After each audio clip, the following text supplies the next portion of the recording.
So one of the things that I wanted to share was some of the foundational principles that we bring to our work. And a lot of that has to do with focusing on our biggest opportunities rather than focusing on our biggest problems. Now I realize that most of the time it's very seductive to try and get rid of your biggest problem, for the simple reason that problems sometimes cause discomfort and they cause a large amount of pain. However, focusing on our biggest opportunities has the advantage that not only does it give us the opportunity to get rid of our biggest problems, but it also leaves us not just at break even, not just at par, not just problem free, but what it also does is that it may give us a number of advantages, putting us into positive territory. One of the best ways to illustrate this comes from one of my favorite business books. It's by the Professor Jim Collins, one of the most celebrated books of all time, Good to Great. Now, if you've missed it, let me just give you a small piece of background around it. Jim Collins, he studies 1,435 listed companies. These companies are listed on the US Stock Exchange from the years 1960 to 2000. It gives him quite a bit of a study set. Of those, he's looking for companies that have a line. Now, picture this line in your mind, a graph that's going sideways.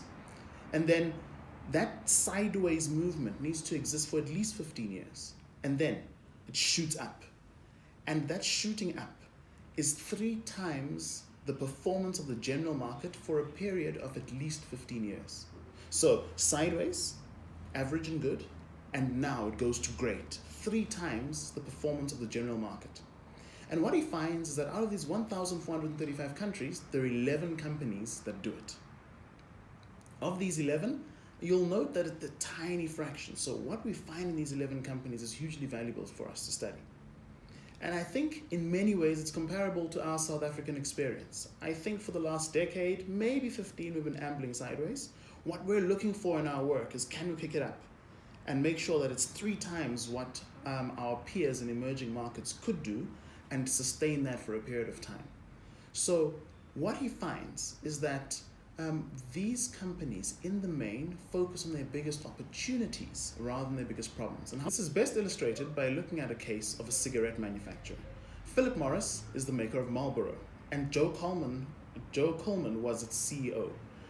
He looked at his opportunities and saw that international was his biggest opportunity, even though less than 1% of his company's sales came from international markets. What he did next was very interesting.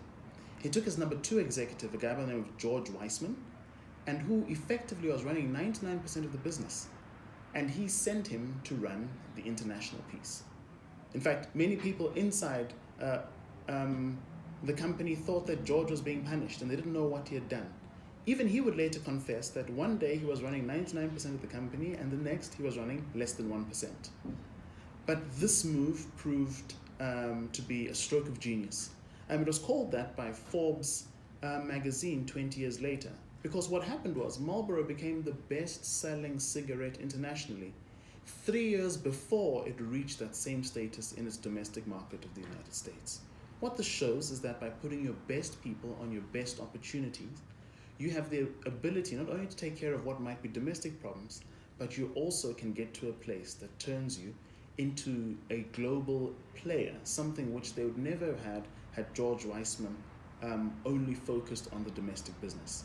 And so it's a subtle change in outlook, but the difference is a huge one.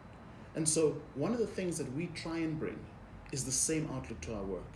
So whether we're doing a piece of work, which is a piece of research for a customer, trying to drive exponentiality through iconoclasts, one of the things that we'll look at is, what is the biggest opportunity that exists? And how can we make sure that we put our best resources to exploit it? And in so doing, it may leave the customer in a better place than just getting rid of their biggest problems.